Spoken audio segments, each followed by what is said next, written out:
Welcome to Vintage Gaming Memories. Shall we play a game? Hello everyone, welcome back to the channel.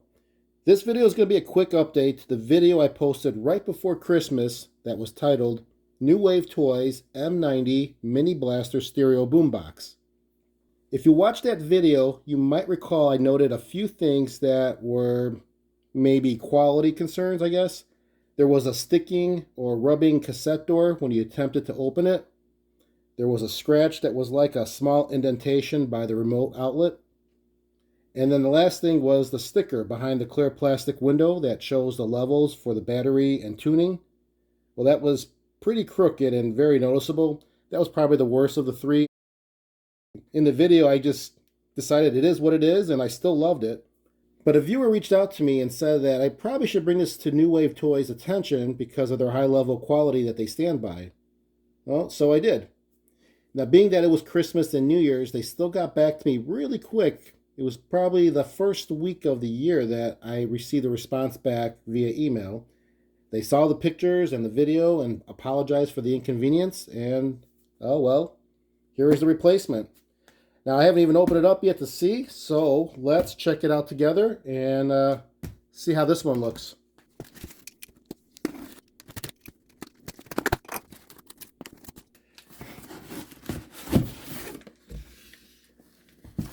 Now, you might recall with New Wave Toys, you get the shipping box from them to you, then the shipping box from the manufacturer, replication of it, and then inside there is the actual product, making it feel like you actually bought the full-size version.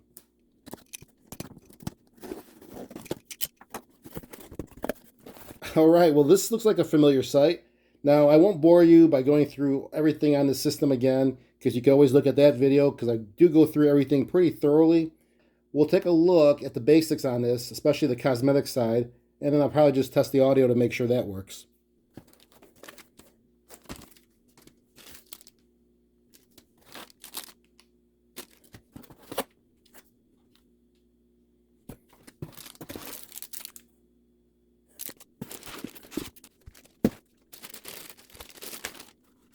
Here it is. Let me just pull away these protective covers on the plastic.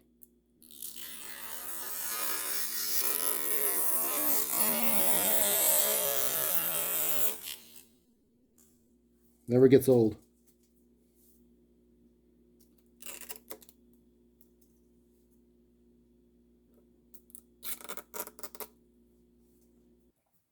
All right, let's take a look at the cosmetic side here of everything.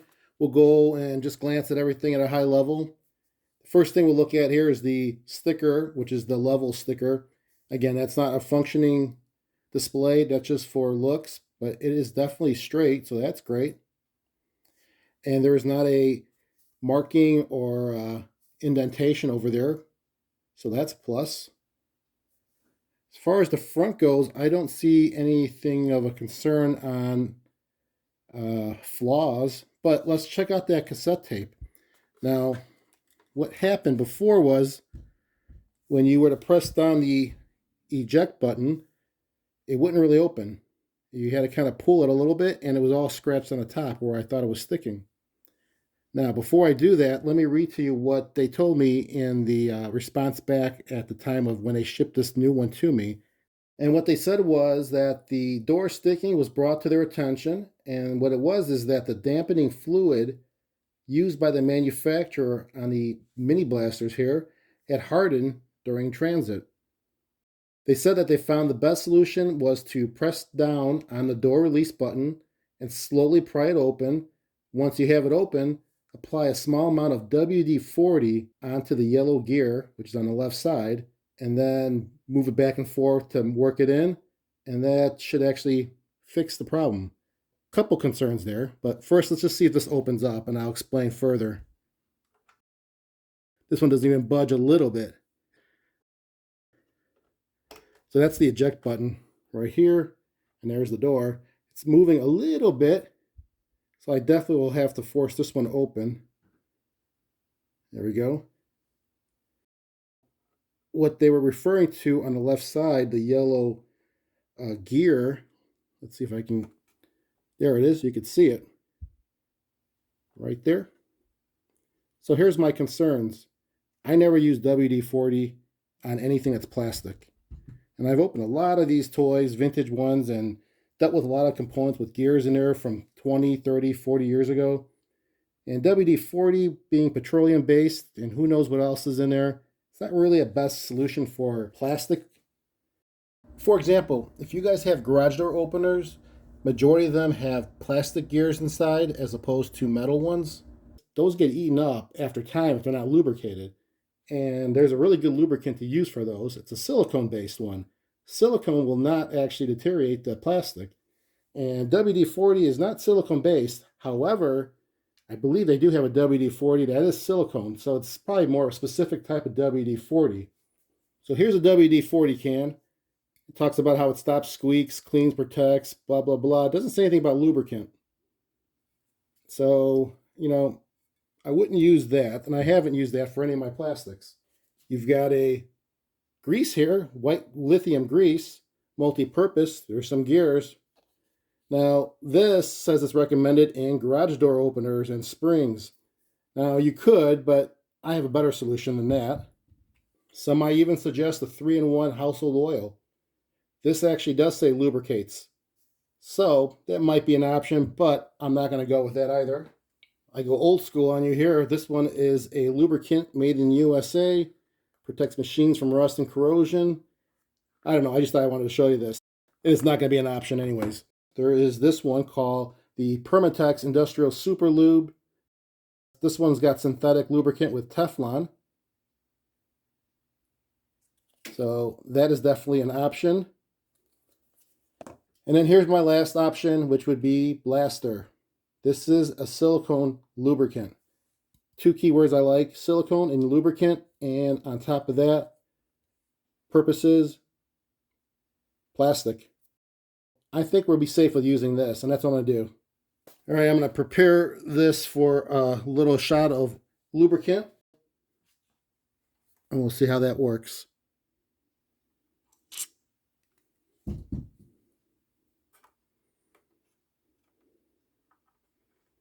We'll work it in.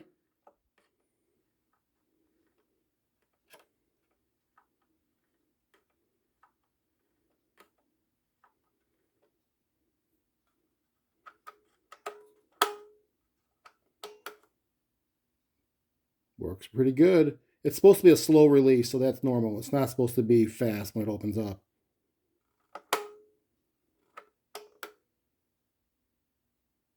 Looks great. It works awesome. Now, those other lubricants I was showing you, it's not to say that they wouldn't work.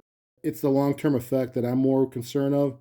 I don't want to put something in there that's going to work, and then as I put this on the side, eventually it's going to probably deteriorate that gear, and I'll have to replace it, which won't be fun to try to open this up and replace a gear.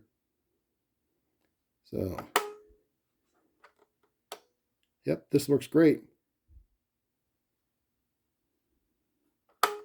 Choose what you like to use, but always be careful. Make sure you read the label, know what you're lubing up, and do some research before you do that. So now, getting back to this, now that we're done with our oil lubricant discussion here, we will go ahead and test this out with an actual connection, get it connected to a Bluetooth, and see how it sounds.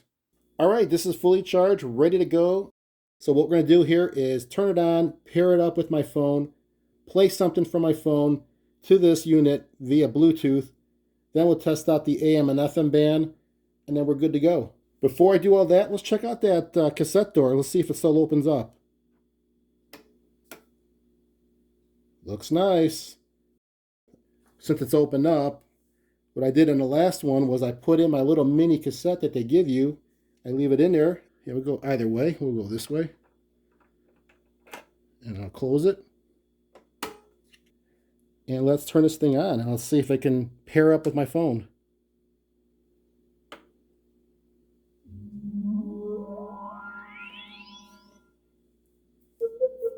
Sounds good. Looking for it now to pair up. And there it is. You can see it. Mini M90. We're going to pair it up with that. And then I get a message here about, do I want to pair it? Yes, I do. Pair it.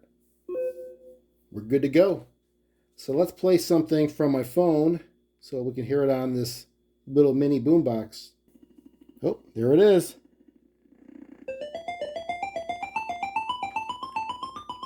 My favorite podcast. All right, let's check out the balance. I didn't check that out. That's the right. That's the left. Hi, it's sounds good. Let's see the treble and the bass work. That's the treble. Sounds good. Bass. No bass. A lot of bass. All right. I think we're good with that one. I think the source from the Bluetooth sounds good.